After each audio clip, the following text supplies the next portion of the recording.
ಕೋರುತ್ತಿದ್ದೇನೆ. ಎಲ್ಲರಿಗೂ ಶುಭೋದಯ ಹಾಗೂ ಕರ್ನಾಟಕ ರಾಜ್ಯೋತ್ಸವದ ಶುಭಾಶಯಗಳು.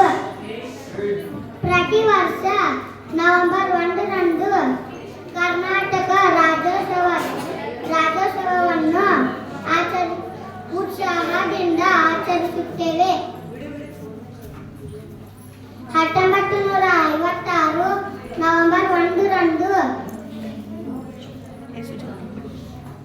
ಕನ್ನಡ ಮಾತನಾಡುವ ಪ್ರದೇಶ ವಿಲೀನಗೊಳಿಸಿ ಮೈಸೂರು ರಾಜ್ಯ ಉಗಮವಾಯಿತು. ಎಲ್ಲಾದರೂ ಈ ನಾಡಿನಲ್ಲಿ ಸಂತರು, ಮಹಾಪುರುಷರು,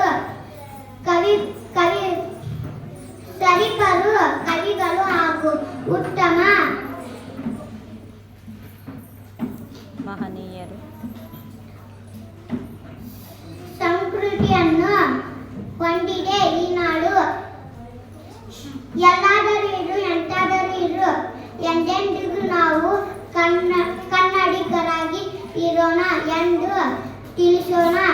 ಧನ್ಯವಾದ.